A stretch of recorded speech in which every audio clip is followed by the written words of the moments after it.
It is every driver's worst fear when running a race car. That moment when you spin or lose a tire going into the turn and the only thing you see out your windshield is solid concrete. This is a standard track wall at a NASCAR sanctioned racetrack. Everyone has seen their driver at one point or another tag it in a race, but not many realize the amount of changes it has seen throughout the years. The sport has been running for 75 years, so there's not too much surprise that some things have changed, but many agree that the best changes have been the race walls. Why, you may ask? Well, it's mostly due to the fact that changing them have resulted in many lives being saved throughout the years. But how did NASCAR know what changes to make to the walls? Did they learn from other racing leagues? Did someone out of the blue propose the wall designs to them? Or was it just random luck? Well, in my eyes, we can thank the safety of the walls we see today from these three events that happened in a NASCAR sanctioned event. Before we get started, guys, I wanted to personally thank every single one of you for the continual support that I have seen in the last year. We are so close to hitting 5,000 subscribers, a number I never truly thought we would hit here on this NASCAR channel. The fact that that many of you like to listen to me talk about NASCAR is just an absolute blessing, and I want to thank you guys all personally for all the support you have shown me. If you like what you see, don't forget to hit that like and subscribe button, as well as ring the bell for notifications. I hope I keep earning your guys' support for many years to come. With that being said, guys, why don't we dive back into the video. The beginning years of NASCAR can only be described as wacky and chaotic compared to today's standards. Instead of large facilities able to hold thousands of fans and beautifully designed tracks, NASCAR would run dirt ovals and makeshift tracks that only a couple have survived to this day.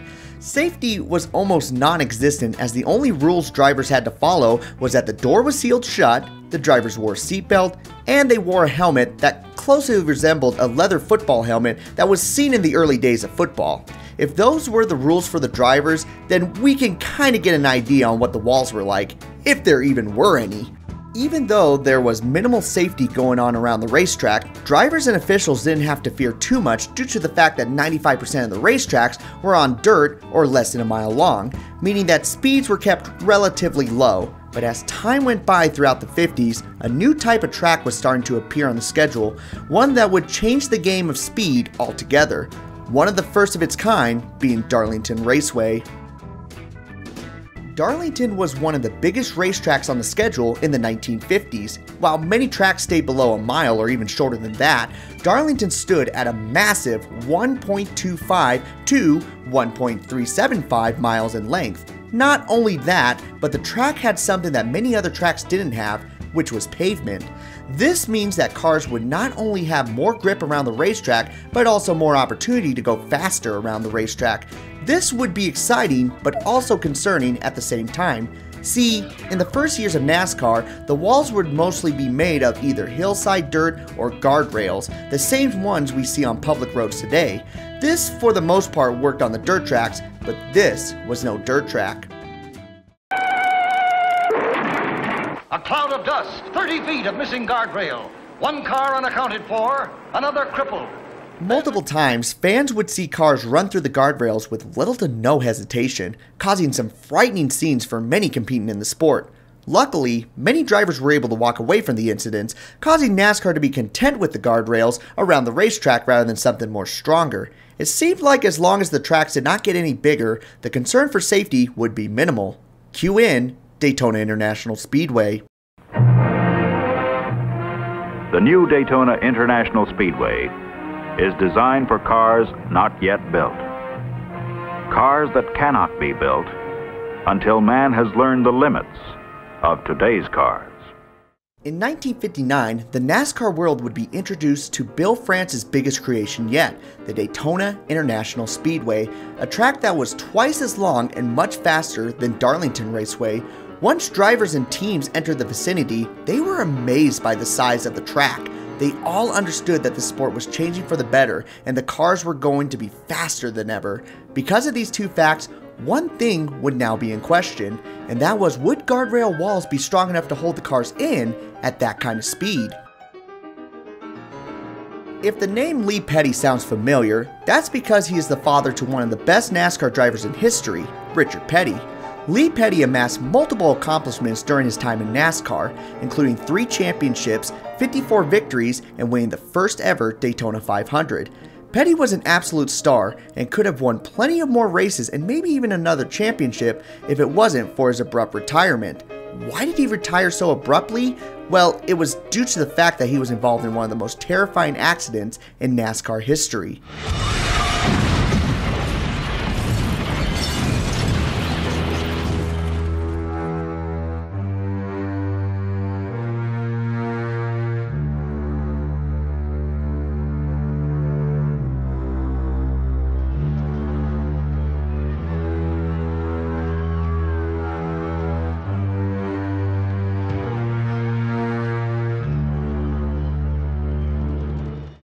In the second qualifier race for the Daytona 500, Lee Petty was in an intense battle between his fellow rival, Johnny Beauchamp, the same driver he edged out in the inaugural Daytona 500.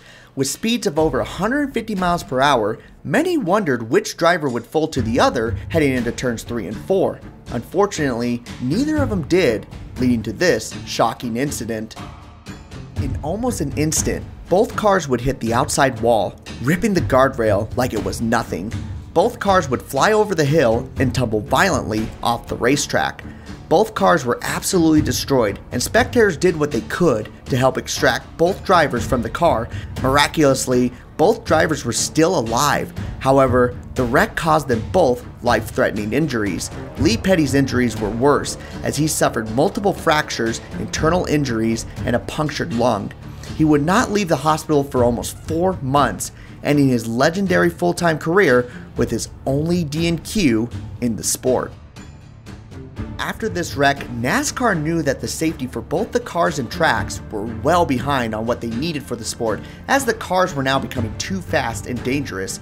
Many tracks started changing their walls to more concrete style rather than guardrails that we saw for the first decade. Although the danger was still there in the sport, at least vehicles were not flying off the racetrack. This would be true for the next few decades for the sport, but as we know, cars kept getting faster and faster thanks to continuous redesign of the Cup Series cars. By the 1980s, cars were getting so fast that they were starting to log laps at over 210 miles per hour, nearly 60 miles per hour faster than what they were running in the early 60s. NASCAR and race teams quickly found out that if the cars were not going to run through the walls, that they were going to start jumping over it. A sad note in sports today. Stock car racer Davey Allison died this morning after the helicopter he was piloting crashed yesterday in the infield of the Talladega Speedway down in Alabama. Davey Allison, a great champion and a good friend of ours, was 32. 1993 was a dark season for NASCAR. It would be the year that NASCAR lost both Alan Kulwicki and Davey Allison to helicopter incidents. Many were trying to heal from the pain that was suffered from losing 2 of NASCAR's biggest prospects in the early 90s. Unfortunately, at the race at Talladega, it would be one that made all realize that safety on the track was still an issue. As mentioned earlier, almost all tracks left the old-fashioned guardrails and exchanged them with the strong concrete barriers around the corners. The one thing that the walls did not have were the fencing to prevent the cars from flying over the racetrack. Many tracks and NASCAR officials figured that if the walls were strong and there were no spectators in the area, then fencing would not be necessary. There is one car that has gone over the wall, as you see in that. And there are the remains of the car that went over the wall. On lap 69 in the 1993 Die Hard 500, true horror would be seen going around the corners of Talladega as a multi-car accident would take place, collecting a handful of drivers. One of those drivers was Jimmy Horton. Horton would be clipped by a driver named Stanley Smith, which resulted in his car to go sideways and eventually become airborne. Within an instant, the car would exit the racetrack and land on the access road in a heap of rubble, almost reminiscent of Lee Petty's and Johnny Beauchamp's incident. Miraculously, Horton would walk away from the incident and suffer 0 injuries from the crash. However, the wreck was not free from injuries, as Stanley Smith suffered critical injuries that would end his career, resulting from the head-on collision to the concrete wall. This incident plus others would help Talladega's decision to add catch fencing around the racetrack rather than just where the spectator stands were located. Although this was not mandatory for all racetracks, More and more tracks throughout the years started following suit after they suffered similar incidents, a move that many drivers are thankful for today, as cars flying over the wall is a common thing at superspeedway events. Now with the fencing and concrete walls around the racetrack, the walls were starting to resemble what we see today.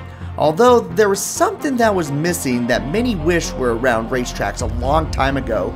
It is now time to talk about the final add-on on safety features to NASCAR walls, and that is the safer barrier.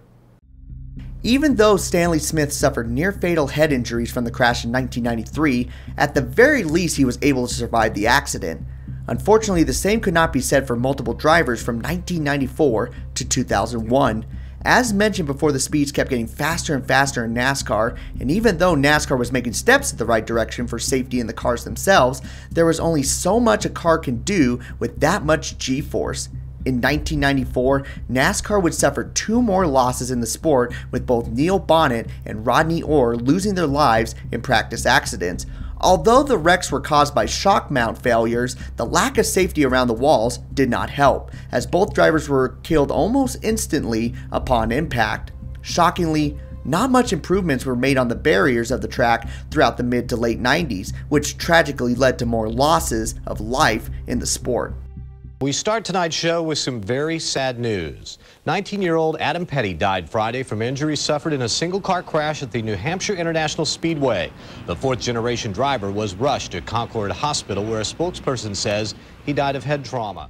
In the year 2000, 3 more drivers would lose their lives to high-impact collisions to the outside wall. For the first 2, these crashes would take place at New Hampshire Motor Speedway, a track that was less than half the size of both the superspeedways. NASCAR would lose both Cup Series regular Kenny Irwin Jr. and future Cup driver Adam Petty, great-grandson to Lee Petty. Later that year, another fatality would happen as Tony Roper would lose his life in a racing accident during a truck race at Texas Motor Speedway. At this point, the loss of drivers was starting to morbidly become the norm, which was scary to many people. Still, shockingly, NASCAR was not making any improvements to the walls and kept on focusing on what they could fix with the cars themselves. But after 2001, the ignorance of safety with the walls could no longer be ignored. This is undoubtedly one of the toughest announcements that I've ever personally had to make. But after the accident in Turn 4 at the end of the Daytona 500, we've lost Dale Earnhardt. In a timing issue, we're here to tell you what we know. We don't know a lot. We don't know enough to answer all your questions. Our prayers and wishes and our effort right now, this moment, is with Teresa and the Earnhardt family, Richard Childress and his family, and Dale Earnhardt Incorporated. In the 2001 Daytona 500, NASCAR would lose arguably its greatest driver in NASCAR history. On the final lap, Dale Earnhardt would get turned in the final corners, resulting in another head-on collision. Earnhardt would succumb to his injuries and would be pronounced dead at Halifax Medical Center. He was 49 years old. Later that season in the ARCA Series, another tragic crash would happen involving Earnhardt's son, Kerry Earnhardt. On the final laps in the ARCA race at Charlotte Motor Speedway, both the leaders would make contact, sending both into the outside wall. At first, all eyes were on Kerry Earnhardt, as he ended up upside down from the incident. However, the one who suffered the worst fate would be Blaze Alexander. As the replays showed, Alexander would hit the wall head-on, killing him from a well-known injury in the sport, a basilar skull fracture. NASCAR and racetracks realized enough was enough. Too many drivers were suffering the same fate and at a rapid pace. The cars once again were faster than ever, and the walls were not doing their job to make the racing product any safer for the drivers. They had to find a way to add some cushion to the concrete barriers. In May of 2002, the racing world would be introduced to a product that engineers were developing for the previous 5 years. The product would be the Steel and Foam Energy Reduction Barrier, better known as the Safer Barrier. The Safer Barrier consists of steel tubes welded together and strapped in place to the existing concrete retaining wall. Behind the tubing are bundles of polystyrene foam placed between the barrier and wall. This would now help absorb a portion of the impact when the cars would make contact with the wall. the safer barrier would first be installed at Indianapolis Motor Speedway before the Indy 500. The newest safety feature was met with immediate praise as drivers, team owners, and fans immediately saw the difference in the impact against the walls. By 2005, almost all NASCAR and Indy sanctioned racetracks had safer barriers installed around the racetrack, and in 2006, Iowa Speedway would be the first track to install safer barriers around the entire racetrack. As of 2001, there have been no fatalities in NASCAR's top 3 divisions. Finally, after almost 55 years of the sport, NASCAR was able to get the walls around the racetrack as safe as they are today.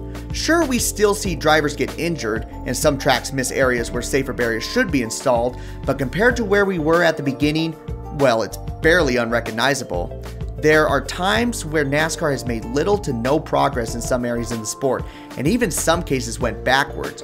But as you go to the next racetrack on the schedule, or tune in for another Sunday race, you can be thankful that we no longer see cars breaking through walls, flying off the racetrack, or drivers getting fatally injured, and it's thanks to these outside walls that many take for granted.